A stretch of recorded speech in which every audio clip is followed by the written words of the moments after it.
nos textos dos Salmos.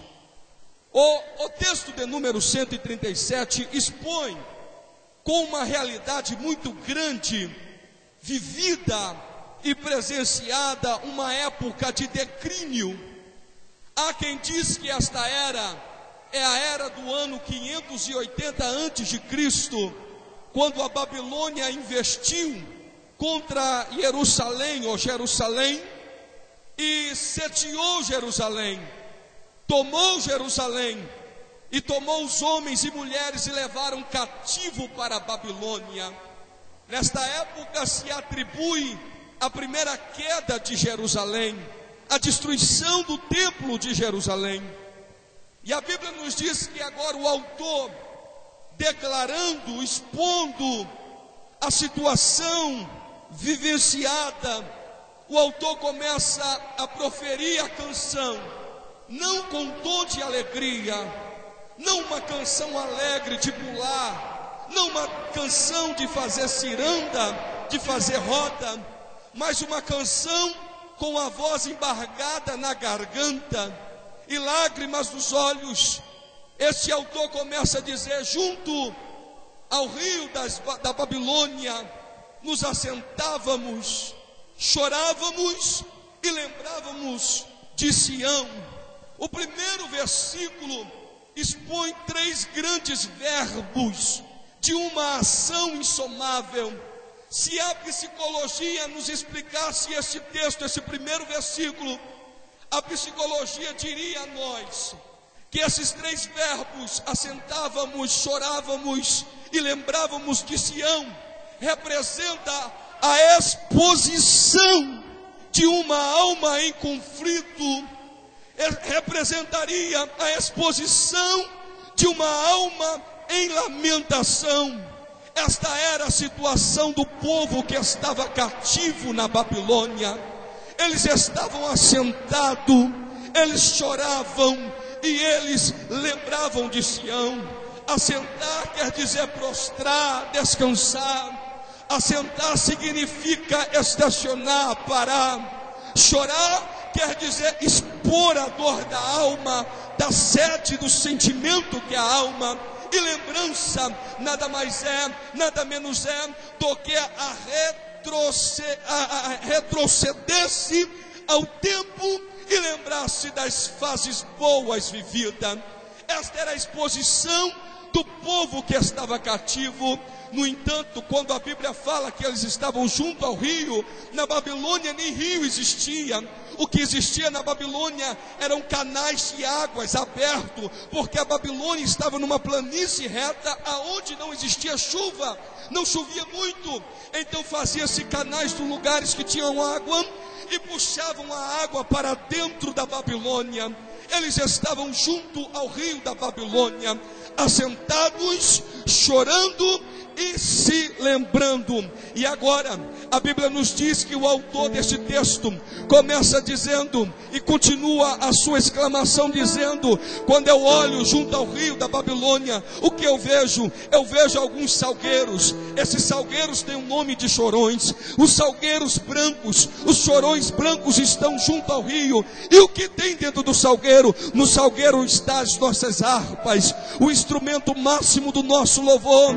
A exposição maior da nossa adoração está onde? Está pendurada no salgueiro. E a Bíblia continua nos relatando que os seus opressores, a saber, a infantaria da Babilônia, os oprimia, os deprimia, dizendo: cante agora, cante o hino que vocês cantam em Israel, cante agora, ó prisioneiro. Entenda, amados, olhe para cá, entenda essa situação.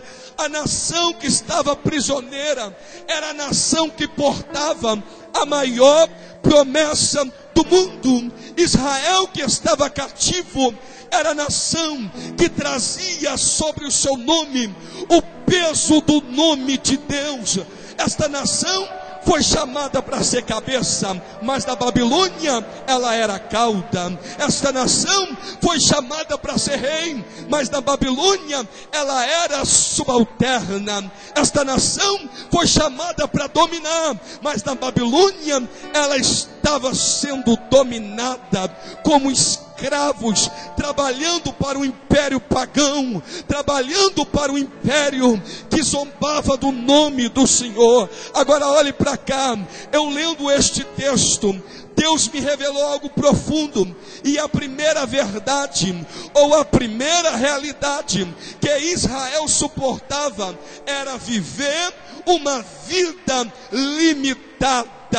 Israel estava suportando viver uma vida limitada. Porque o Senhor diz isto, pastor?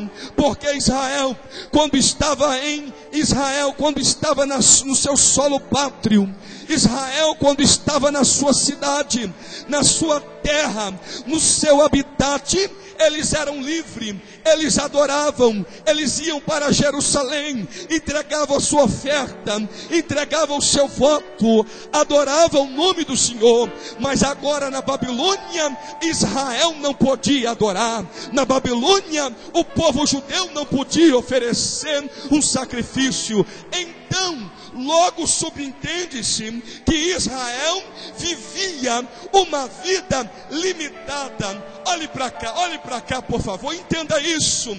Única oportunidade que Israel tinha era apenas ao findar da tarde, no final do expediente, quando o serviço árduo de carregar pedra para o império da Babilônia terminava. O povo de Israel se encontrava junto ao rio da Babilônia, e um começava a conversar com o outro, um começava a comungar com o outro. Este dizia para o seu amigo: você lembra de Israel?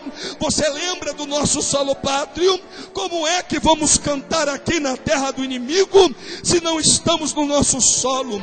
Eles viviam uma vida de limitação. Existem problemas, amados, que batem a nossa porta, que parecem tão grandes, tão ilimitados, tão insolúveis. Um problema parece tão irresolvível, tão irremovível, tão caracterizante, tão flamejante, que parece que não vamos vencer este problema.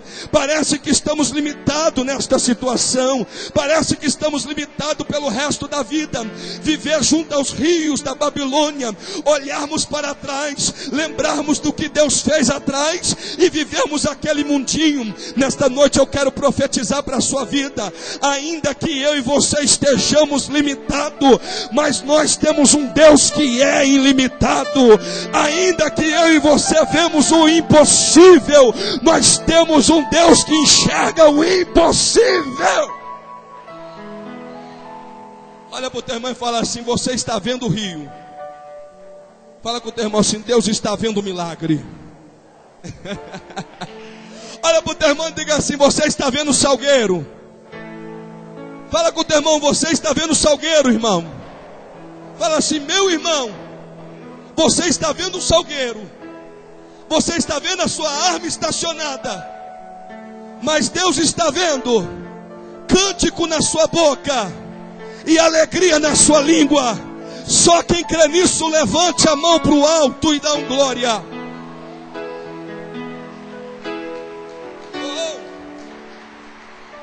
A primeira realidade suportada por Israel era viver uma vida limitada. O limite deles era a Babilônia.